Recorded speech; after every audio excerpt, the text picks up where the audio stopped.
joining us today. My name is Melissa Witham, and I work with C4 Innovations and SAMHSA's Opioid Response Network. Today, we're getting together for our third session in this three-part series around peer support for people in recovery who are at end of life. And today, we'll be focusing on understanding grief and loss and self-care. I'd like to take just a minute to tell you a little bit more about the Opioid Response Network, and then I'll turn it over to today's presenters. The Opioid Response Network is funded by SAMHSA to assist organizations, grantees, state agencies, and individuals who are supporting people who are in recovery or seeking recovery from opioid use disorders. And we help by providing resources, technical assistance, training, and other information on a request basis. We have technology transfer specialists who manage the needs of each state. And if you're an organization or representing an organization that may be interested in receiving some support around prevention, treatment, or recovery for opioid use disorders, you can reach out to the Opioid Response Network. The Opioid Response Network has a website, which is www.opioidresponsenetwork.org, or you can email us at orn@aaap.org or call us at 401-270-5900 for anyone who's joining by phone only today and does not see what's on screen. And on our website, we have a button that you can click if you would like to submit a technical assistance request or to learn more information about ORN. And with that, I'm going to turn this over to our presenters. Hello, everyone. My name is Kristen Martin, and I am a licensed marriage and family therapist. I'm also the program administrator for early childhood mental health at the Department of Public Health. I supervise various programs there, but one of the main programs that I supervise is called the HEART program, which stands for Healing, Empowering, and Recovering Together. Our main mission is we serve and work with women in recovery who are either pregnant or have a child up to 2 years of age. We have a treatment team that consists of social workers, peer support specialists, HANds, home visitors, and the early childhood mental health specialists that work with the mother and child together on Tuesdays all day. So we do education and skill building with their children in the morning. We have lunch, and then in the afternoon, they meet with their peer support specialists, and we have a daycare to keep their children while they do that. We provide resources and a wraparound team approach to make sure that they're getting all their needs met while maintaining their recovery. So that's a little bit about me. I will let Diane introduce herself. Hi everyone, welcome back to those of you who are returning. I am Diane Snyder-Cowan. I am the Director of Western Reserve Grief Services. We're part of a large hospice in Northern Ohio. I have been here for 19 years. I oversee all of the hospice bereavement and the community bereavement. I have done many presentations on grief following an opioid death, as well as other presentations on grief and loss. I'm also a music therapist by background, and those letters stand for Certified Hospice and Palliative Care Administrator. So that's enough about me, because we have a lot to talk about today. Today we're going to be talking about grief and loss, some unique aspects when there's been an opioid death, and also about self-care. So I'm going to take the first half, Kristen's going to take the second half. In the first webinar, we talked about understanding others and showing empathy for people at the end of life.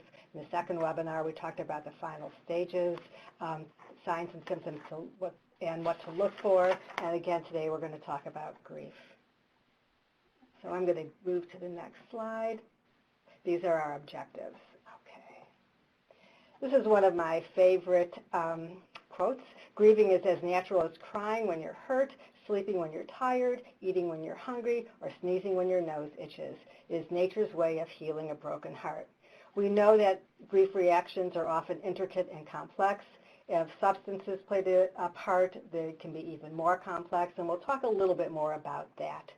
What I'd like you to do in the chat box, if you're able to do so, if you are online, if you've experienced the death of a loved one or as a peer support person with a person in the last 2 years, please put that in the chat box so we can know how many of you are currently grieving the death of a loved one. And if substances played a role in that death, put that in there too. We would appreciate that.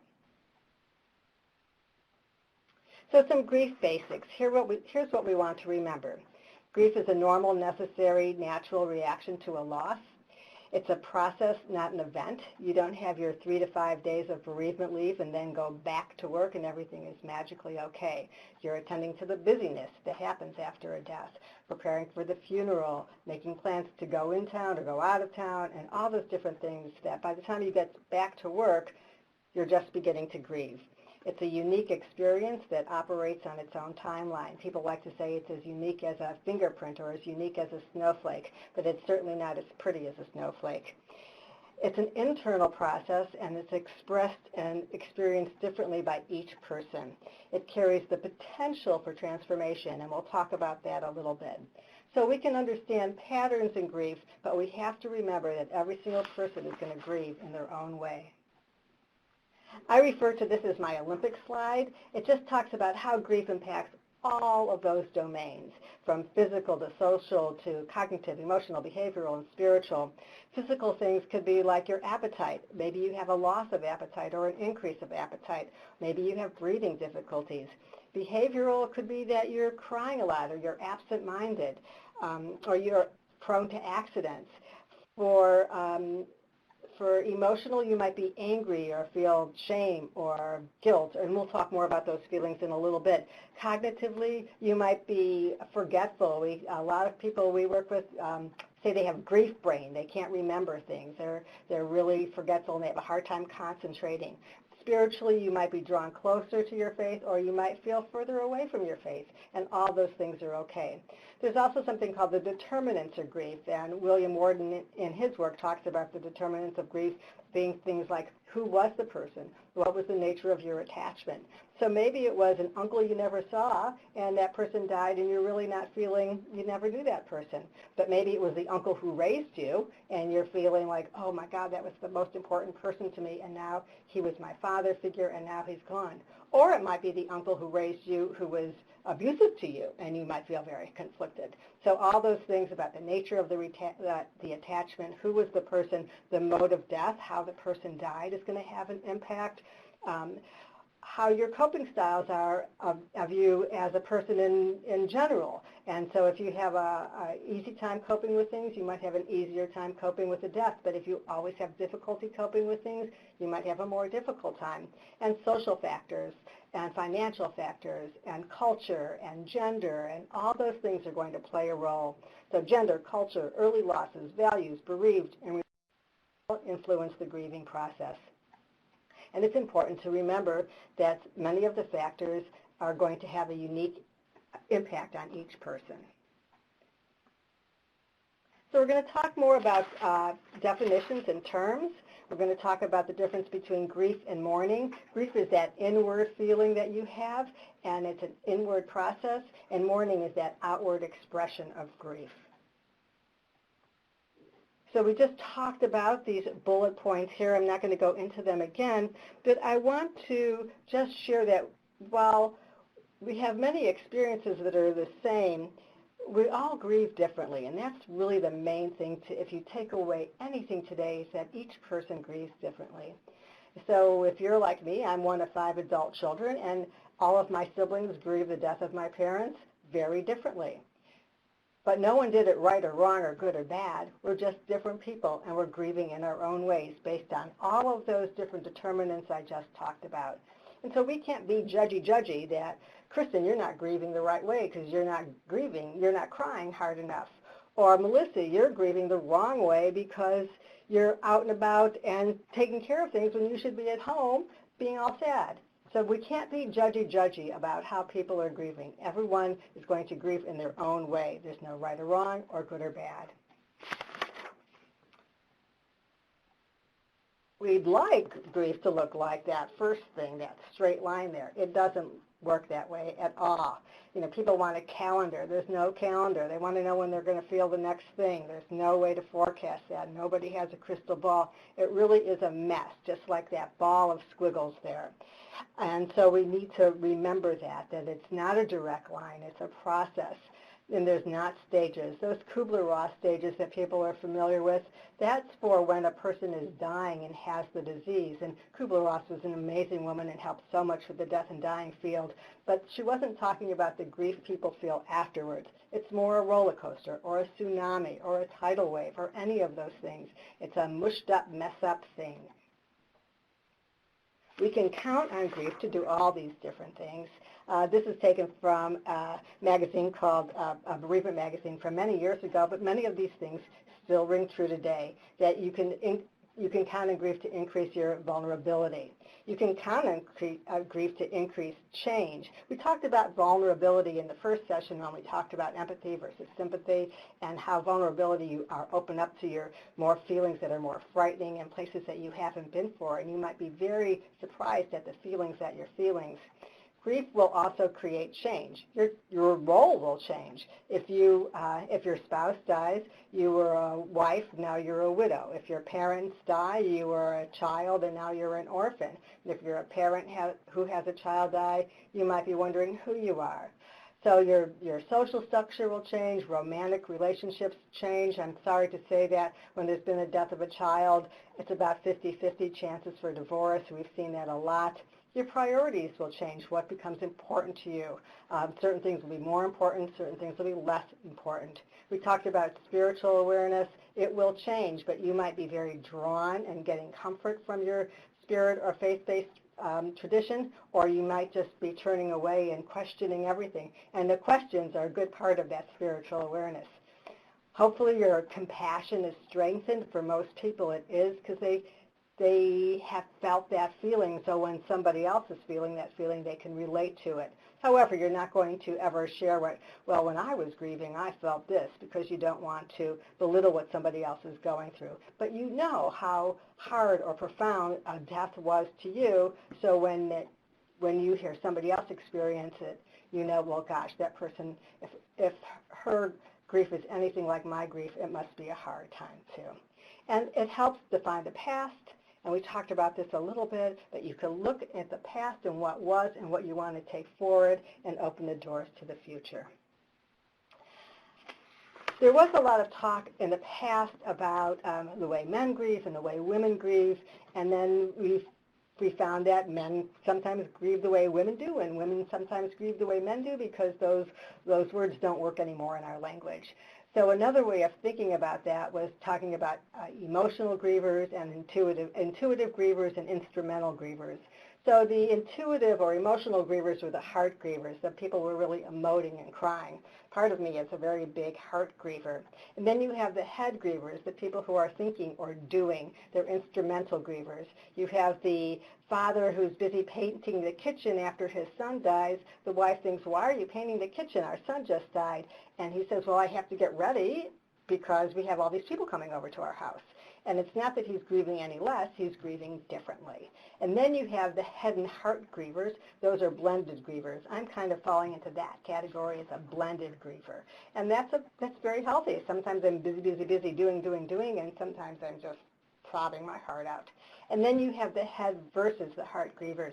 And that's where there's some dissonance. The head and the heart are not agreeing. Because it's one thing, and maybe for those of you who have experienced grief in your life, you know, your head knows the person is gone, but your heart hasn't accepted it yet.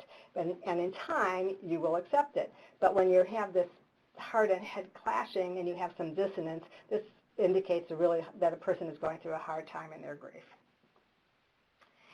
We talked a little bit about anticipatory grief in the first two sessions for those that you that were with us, and we'll talk a little bit more about it. Oops, went too far.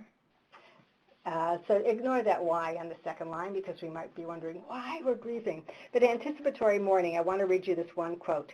Anticipatory mourning involves a delicate balance among the conflicting demands of simultaneously holding on to, letting go of, and drawing closer to your loved one before death. So it's that form of grief when you can anticipate the death of a loved one or oneself. And sometimes substances can play a role here too. So if you think about a friend of mine who I work with, her brother died from an overdose. And now many of her brother's friends are suffering from illnesses related to their use. And she is anticipating who will be next because she's had 2 or 3 people in her brother's circle die in hospice, but related to something from their use. So she's anticipating that. And that's a hard thing to do because there's so many other things revolving around addiction. Then there's this other thing I want to talk about, which is a part of anticipatory grief, which is called ambiguous loss. And that's based on Pauline Boss's work.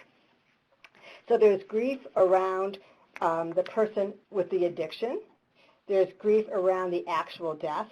And then there's all the secondary losses that come in her work. And so Boss in her work on ambiguous loss writes about how to learning how to live with unresolved grief. That includes someone who's still alive. It includes someone who's psychologically present but physically absent, like a missing person or a person in foster care or an incarcerated person. It also includes someone who is physically present but psychologically absent, like a person with an addiction or someone with dementia or a brain injury or PTSD, or it could be both. And so many times when a person dies from a loved one with an overdose use, they have experienced this ambiguous loss. They have experienced anticipatory grief. They're waiting for that phone call in the middle of the night. They are waiting for all these different things to have happened that may or may not happen or might happen again and again.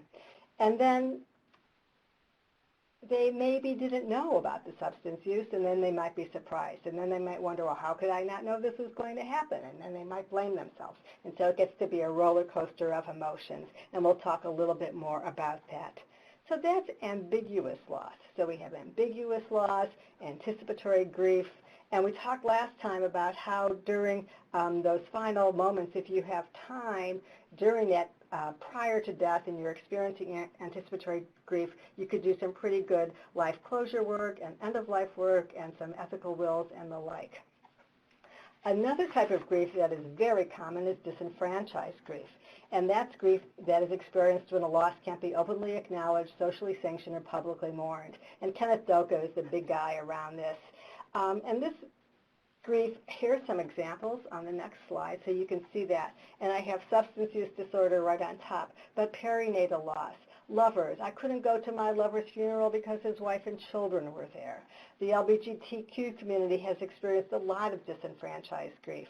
Hospice workers, older adults disenfranchise their own grief. My mother used to say, you know, she would have a friend die and she could have gone to a funeral every week. At the end of her life, she lived well into her 90s. And I would say, oh, that's so sad. And she goes, oh, it's just what happens when people die. I said, yes, but you can still be sad. You don't have to disenfranchise your own grief.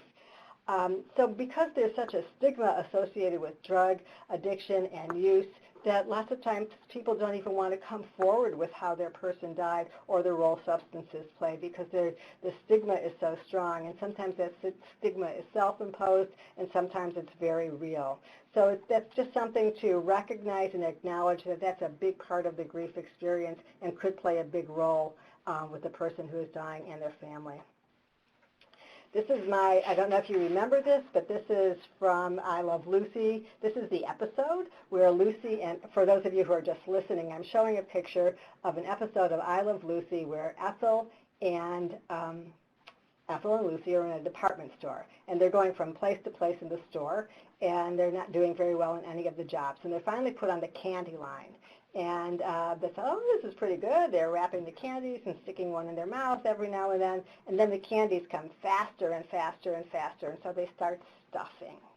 And they're stuffing them in their mouth and their cheeks and their bra and their hat, everywhere. And the boss lady comes in and says, oh, you guys look like you're pretty good. I'm going to make the line go faster. And so there's more and more losses. Well, cumulative loss is when there's multiple losses in quick succession. So an additional loss occurs before the first one is processed. And it's important to think about this somewhat because if you're sitting with someone who is dying, and that's your role in your job, and then you're sitting with another person who is dying, you could experience cumulative loss. Or you have a person in your life who have suddenly died, and now you're sitting with a dying person. So these multiple losses add up. And the reason that you do what you do is because you're kind and caring and compassionate, and these families are going to have an impact on you. And so when the person dies, you have a little hole in your heart. And if you don't attend to it, and you have another death, then the hole gets bigger and bigger and bigger. And that's why Kristen's going to talk about self-care in a little bit. I know I'm talking fast, but there's just so many things to talk about. One of the other things I want to talk about is secondary losses, because losses aren't just the death. If you think about it, there's lots of other losses that occur. And on this slide, we show you all the different losses, meaning and purpose and dignity and friends. So it could be loss of relationships, or loss of your home, or loss of dreams and hopes for the future. There's all these losses. And then there's a concept called secondary losses. So it doesn't mean that they're any less important than the big loss. So you have the big loss, which is death. And then after the death, there's other losses, and we call those secondary losses. So it could be that Kristen and I are friends. And the reason that we're friends is because I'm friends with her husband. So her husband, this isn't true, Kristen, so don't even think about that. So her husband, it'd be like a divorce. Her husband has a sudden death, and now I'm no longer friends with Kristen because her husband was the connection. So it could be that as a loss. So you could think about that. There's also losses that are happening along the way. Perhaps I had to give up my job to care for my person. There's that loss. Perhaps I have losses as life goes on. So now it's going to be, I'm walking my daughter down the aisle, and my parents aren't there to see it, and my heart is hurting because my parents would have loved to see it. That would be a secondary loss that would unfold over time. And so these secondary losses do unfold over time. They can happen when you're giving away the possessions of the person. They could happen for significant events and things like that. So these are some typical signs of grief. Just want to draw your attention to a couple of them. One is autopilot, and people often feel like they have this fog come down over them, and they're just muddling through. They're putting one foot in front of the other and getting where they're going. And then after 2-3 months, the fog usually dissipates, and a person can see more clearly. Another one to bring to your attention is thankfulness, and people wonder, well, why do you have thankfulness up on that list? And it could be that I might feel that I'm thankful that my person is no longer suffering, or I might be thankful, and what we've heard more of is for the gifts that person gave me, for the love and affection, for holding my hand, for teaching me values. All those different things are wonderful gifts, and people are generally thankful for that. I have on there the waves of grief, and what I'm talking about there is sometimes when you're grieving, grief just kind of catches up and like throws you under like a big tsunami wave, and you don't know when to expect it or when it's going to happen. And if you've been body surfing, or you've been out and about in the water and you're playing and a wave comes and rolls you over and you get lost in it, and then you fall down and you can't stand up, and you finally do stand up and you're discombobulated and you can't see because you got water in your eyes, that's kind of like a wave of grief. But in time, the wave softens and it's smoother and it's easier. And the grief doesn't go away because you don't get over grief. You learn to integrate it into your life and into your heart. So the grief will soften over time, but you'll always carry it with you. Another thing that I like to think about with grief is that I collect rocks.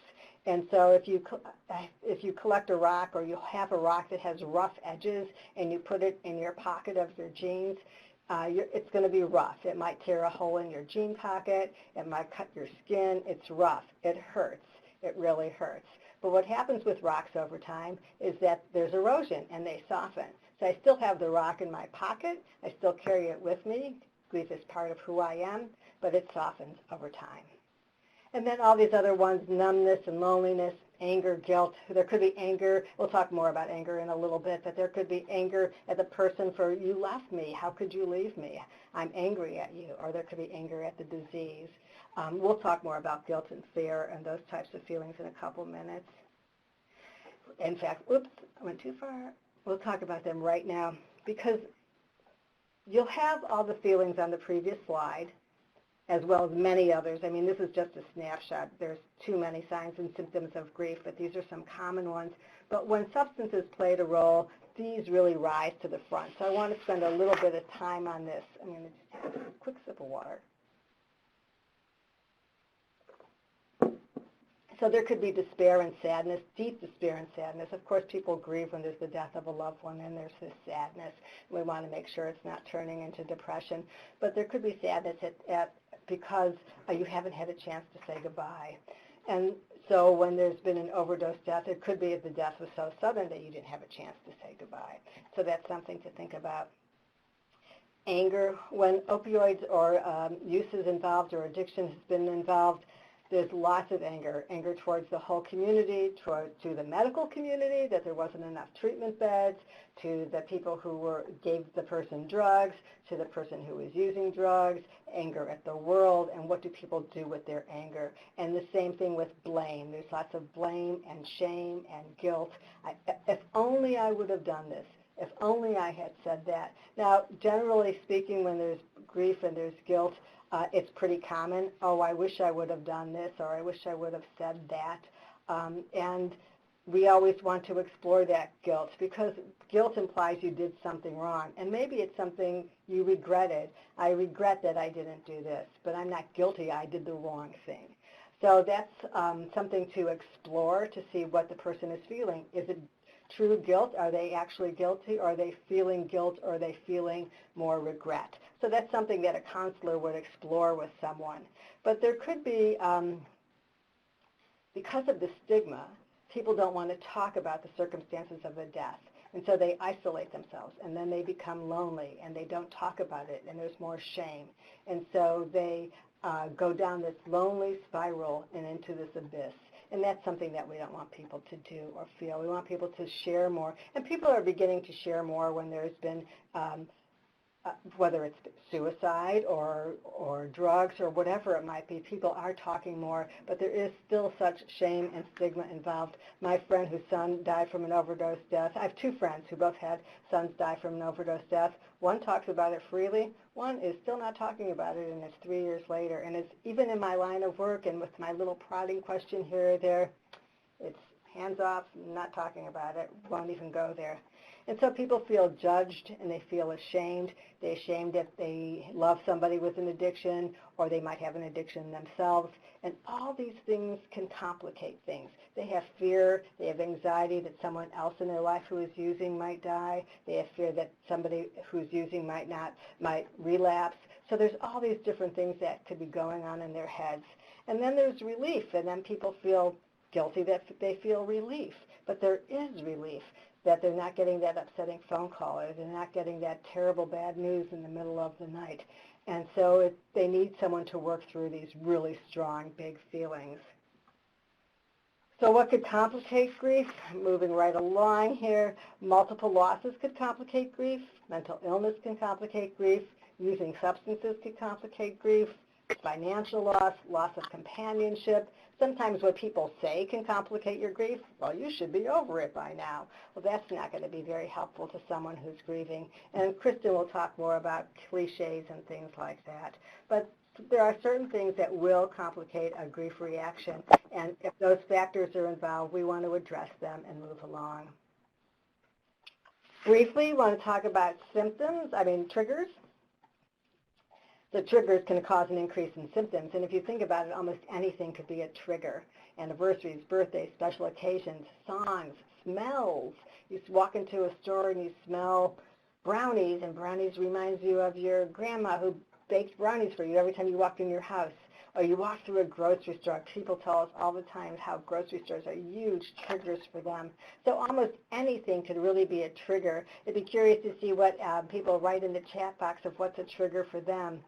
One of the things to think about is we always say that first year people feel like they're surreal and they're so hard. The holidays, the birthdays, the anniversary of date of death, those things are so hard. But what we hear from other people is really that it's the second year that it's even harder because the reality is now sunk in. The first year it almost feels unreal. So maybe you went to on a vacation for Thanksgiving and you didn't deal with Thanksgiving, but you can't afford to go on a vacation every Thanksgiving, so the next year you're making the turkey and you've never made a turkey before, and so the reality really sets in. For widows and widowers, I hear that especially a lot, that the second year and the third year is really hard, that their absence of their loved one is much more palpable and very real to them. So that's something to think about and to remember. If you work with somebody who had a perinatal loss, they have a lot of not only disenfranchised grief, but they have grief around the date of the miscarriage and then the due date of the baby, and then they might see someone pushing a baby in a stroller, or their friend is pregnant, and all those things can trigger a grief reaction for them. So all that being said, I do want to talk about grief can be a wonderful time of growth. We talked about you can count on grief to do this and do that, and for some people there is this wonderful ability to transform and grow. And what people Hi, somebody's on the line, and we can hear you. For many people, after they die, they look back, and then they're able to take what they want from the past and move forward into the future. And I've met so many people who have done some great transformative work through their grief, and especially around death of a loved one from an opioid. My friend whose brother died, who I work with, she is part of our opiate task force in Cuyahoga County, and she's been interviewed and on television, and she promotes saying something.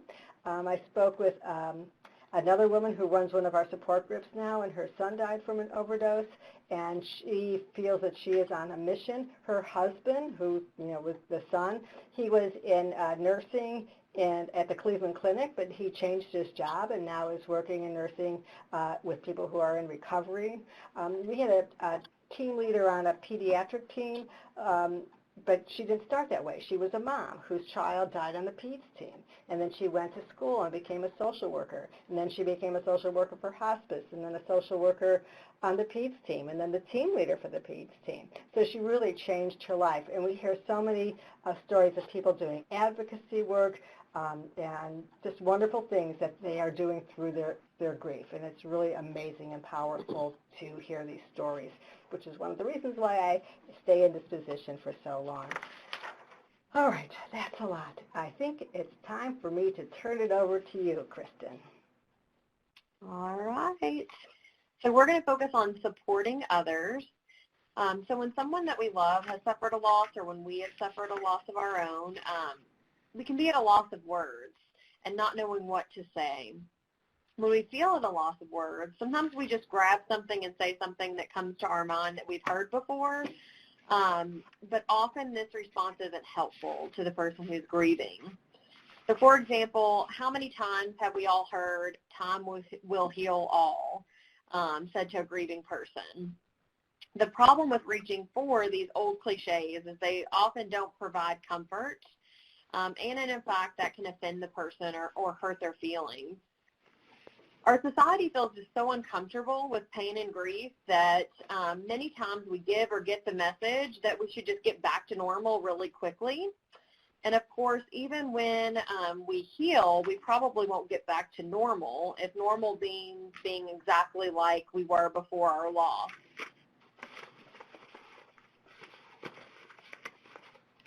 So some suggestions of what we can do. As we talked about in webinar 1, presence is extremely important. Your presence is the most valuable thing that you can give. Sit near a person who's grieving, hold their hand, give a hug, pass a tissue. You can even cry with them and listen to them. Don't struggle with finding the right words to say. People always come to me and talk about, "I'm so worried that I'm going to harm someone else with my words." And your words are really not as important as just your presence and being willing to sit with a person and let them share how they feel. Just a simple "I'm sorry" is enough. Give private time to the grieving person, but never make them feel like they are alone. Feeling alone increases that feeling of emptiness and despair.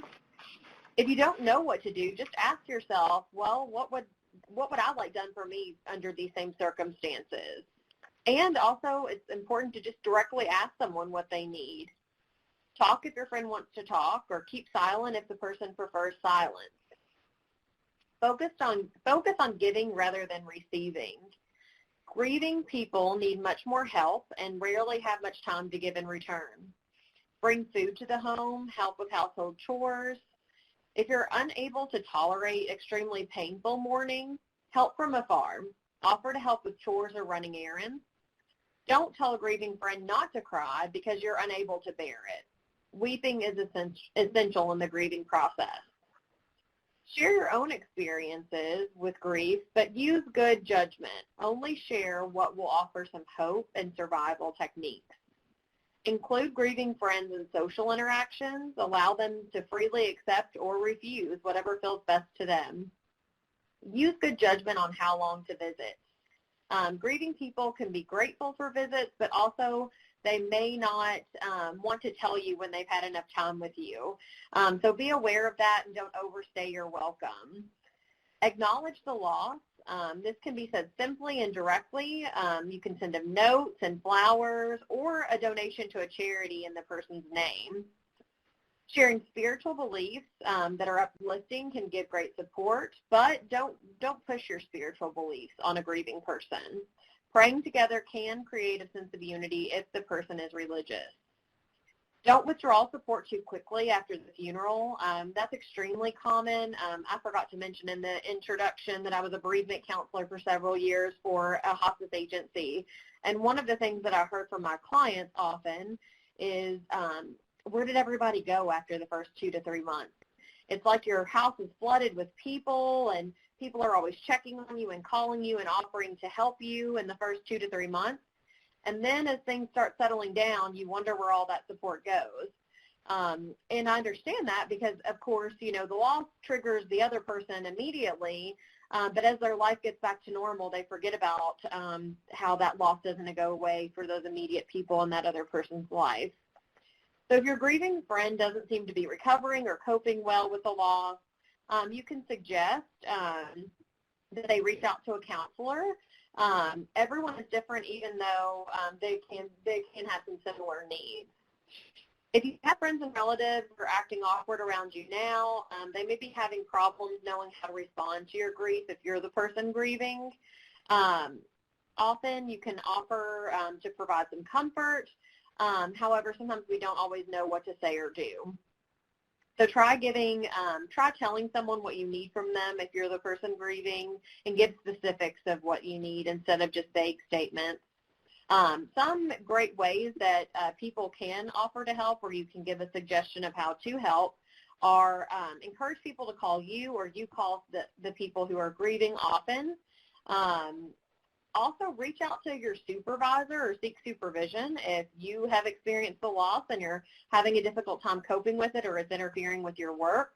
Let people know that you want them to check in with you. You can offer specific things to do, so on downtimes and times when you don't have a lot of things planned. And then also make sure you let the person know that you're willing to talk about the deceased loved one or friend. And don't avoid using that person's name or not talking about that person anymore. Be aware that sometimes grieving people appear to be doing well at home and school and just in personal life, but they still have a lot going on the inside. So don't make the assumption that everything is fine and back to normal just because they're coping well on the outside. I always say treat people like real people. Even though someone's grieving, they're not a China doll, and they don't need to be wrapped in bubble wrap. They're not going to break. So they may be slower in their thinking process, or may not have as much concentration or focus, but they still have brains. So treat them like a human being and a person. They just may need a little bit more time and patience from you. Most of us feel awkward around pain and suffering, and that is normal as well. If you're fortunate enough to share moments of pain with your relatives and friends, you will eventually share moments of joy with them as you emerge from your grief. All right, so how do you know if you need extra help when grieving? While most grieving people will experience some of the following, we begin to see concern when they continue for a long time or these are extremely intense. So the first is just changing your patience level since the death. Are you always irritable, annoyed, intolerant, or angry?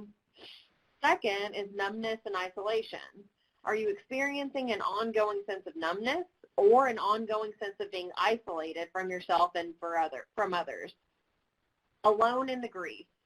Do you usually feel that you have no one to talk to about what's happened? The fourth is being anxious or fearful about death. So since your loved one died, are you highly anxious most of the time about your own death or the death of someone else that you love? Is it beginning to interfere with your relationship, your ability to concentrate, or your ability to live as you would like to live? The fifth is preoccupation with loved one or the death. Do you feel that you're always and continually preoccupied with memories or thoughts of your loved one, or preoccupied with death itself, or preoccupied with certain aspects of the death after several months? Then the sixth is restlessness or busyness. So do you usually feel restless or in high gear? Do you feel the need to be constantly busy? And this is beyond what is normal for you. Fear of intimacy and closeness with others. Are you afraid of becoming too close to new people or because of the fear of losing again? Do you think being close will only bring you pain? The eighth is harmful behaviors. Do you find yourself acting in ways that might prove harm to you over time? So are you drinking more than you used to, using prescription or non-prescription drugs more, engaging in sexual activity that is unsafe or unwise, driving in an unsafe or unusual behavior, or are you considering serious thoughts of suicide or self-harm? The ninth is over-responsibility. So are you taking too much responsibility for surviving family members and close friends? And people always ask, what does this mean? What does taking over responsibility mean? So this varies, and it definitely depends on the situation. So if you're feeling heavily burdened by it, or feeling angry, or like the situation is suffocating you, feeling resentful that no one is ever there for you, those types of things. The 10th is limited grief reactions or emotions. So do your grief reactions continue over time to be limited in some way? Are you experiencing only a few or of the reactions or emotions that usually come with grief? Are you unable to express your thoughts and feelings about your loved one or their death in words or actions? And do you only remember certain aspects of your loved one or your relationship together? So such as you only remember the good parts of the person instead of a more complete version of the person. And then lastly, feeling like you're going crazy. Is there some aspect of what you're experiencing that make you wonder whether this is normal or going crazy, which is extremely common in grief? Do you feel stuck in your grief in some way, unable to move on, even when it's been quite some time since your loved one's death?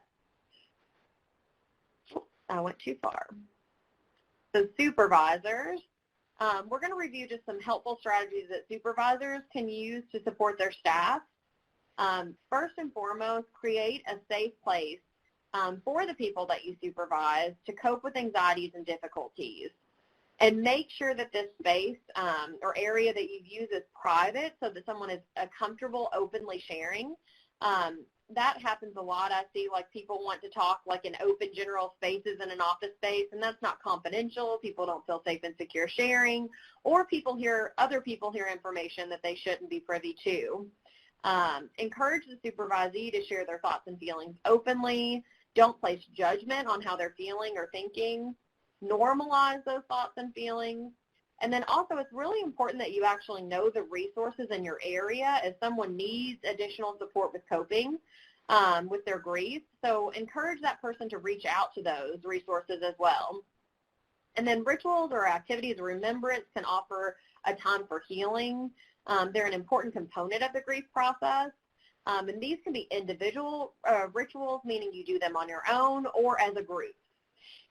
And some ways your team can implement rituals are going to the funeral. You could try a campflower release, so it's writing a special message on rice paper and attaching it to a carnation and then releasing that into a moving body of water.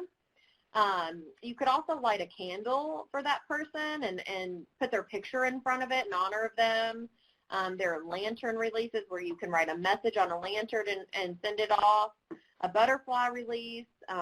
With my clients, a lot of the time, I had them write a letter to the deceased person. Then you can burn the letter to symbolize sending that message and the smoke up to their loved one.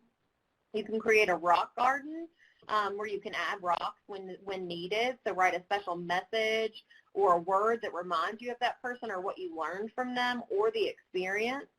And just most importantly, any act done with intention can be a ritual. And it's all about the intention, not just going through the ritual part. So seek supervision when. If you're worrying about what to do or feeling pressure to do the right thing, experiencing self-consciousness, worrying about abilities, feeling discomfort, or reacting to your client. So self-care, in the chat box, we want to do another poll question. Just please share your great ideas of how you care for yourself or how you have fun. I always like to ask people in trainings what they do for self-care, because I even learn more about how I can better care for myself from your all's responses. And what I find is most of the time people in the helping field don't do a great job of caring for themselves as well, because we're too busy preaching to other people they should practice self-care that we forget to do it ourselves. So if you wouldn't mind, just take a moment and write in the chat box what you do to practice good self-care, or what you do just for fun to let release of some stress in your life.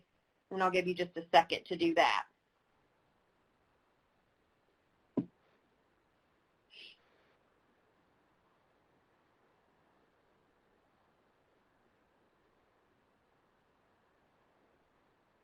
All right, thank you all. So talking with family and friends that you trust can be great. And then also exercise, and we'll talk about two of those things as well.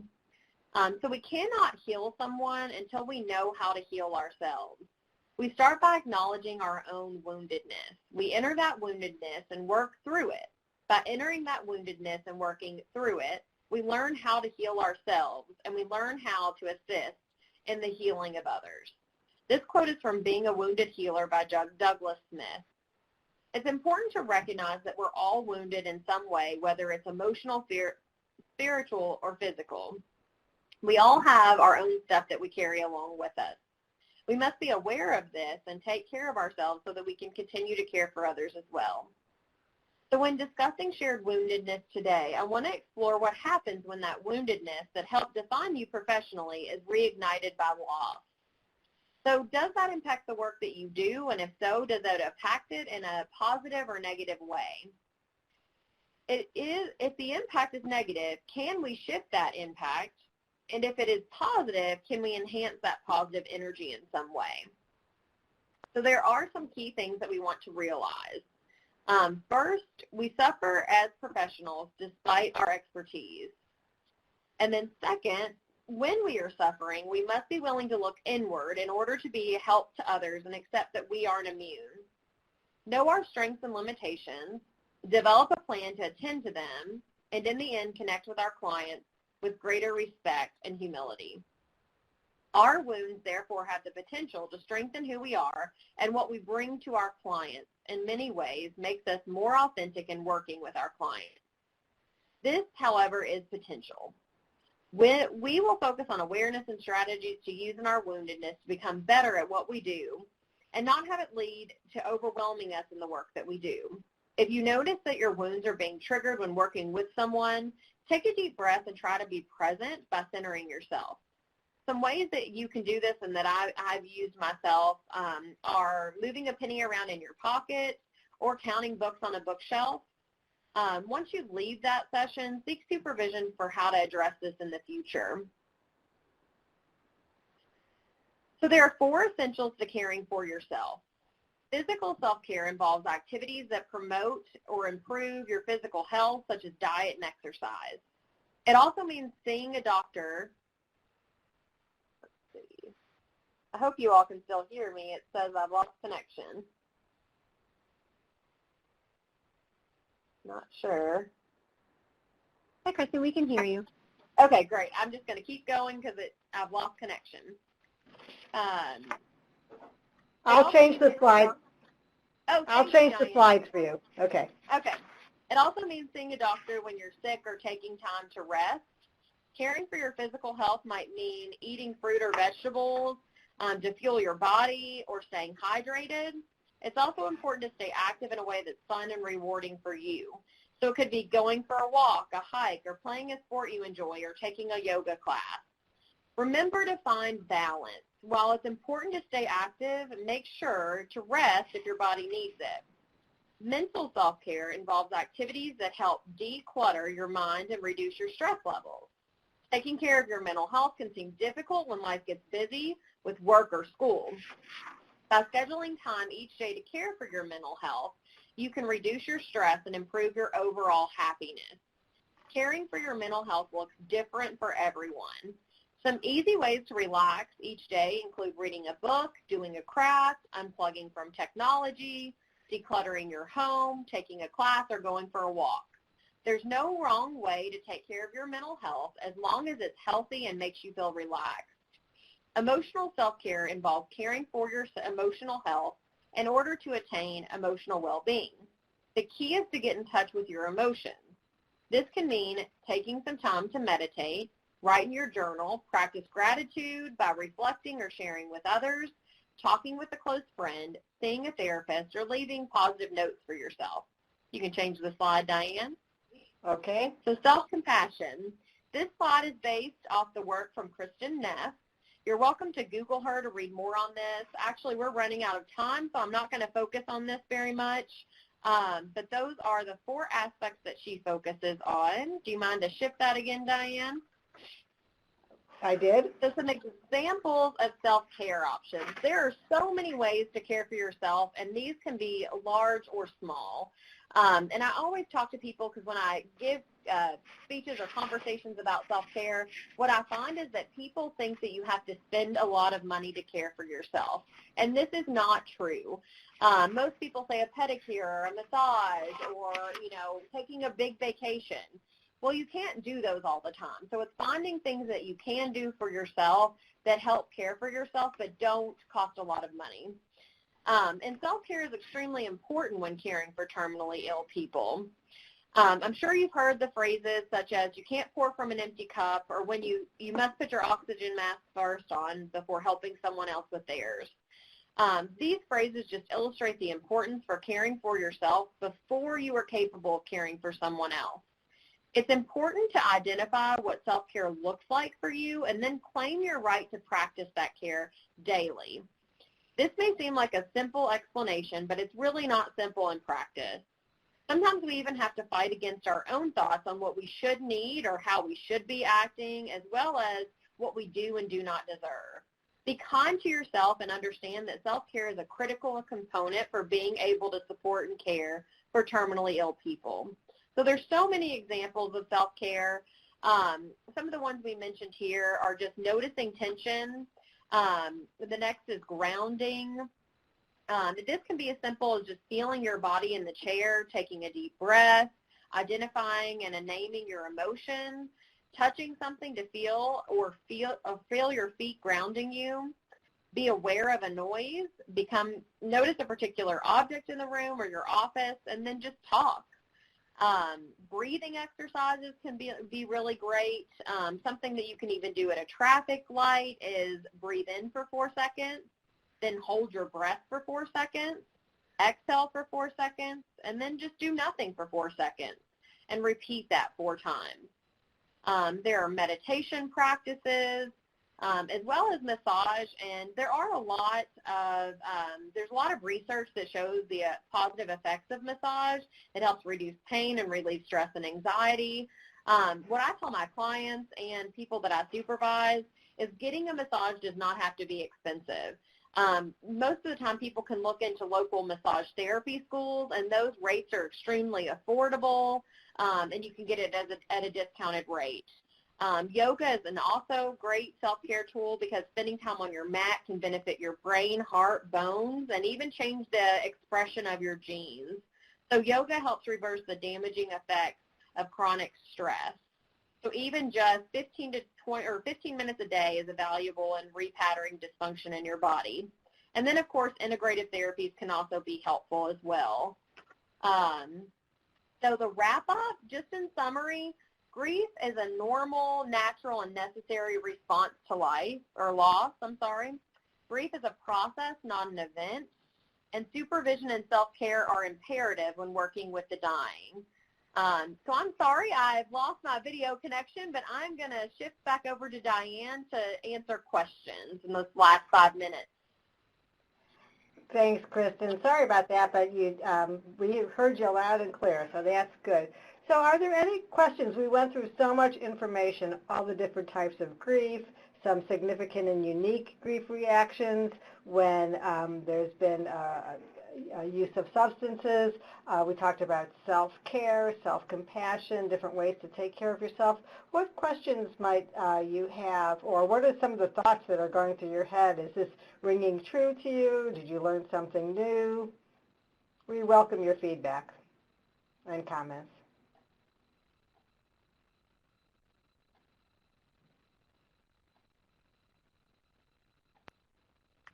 Also, anyone who's called in could vocalize their comments.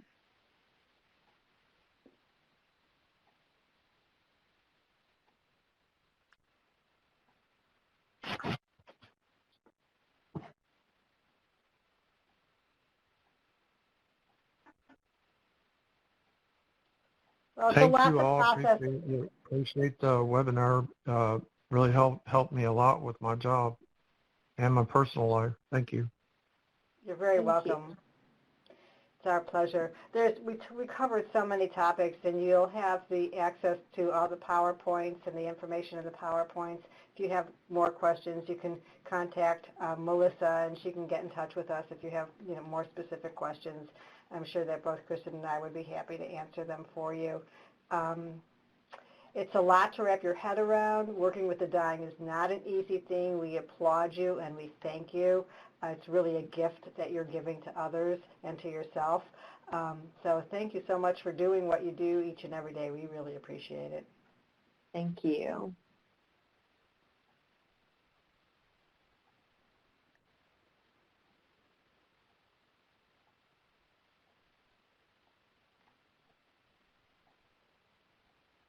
Okay, and thank you everybody for being here today. I've put my email address, Melissa's email, in the chat box if you'd like to email me for a copy of any of the PowerPoints or any other follow-up questions.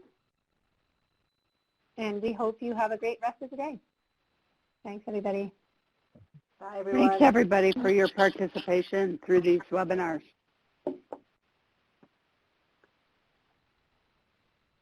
Thanks. Bye-bye.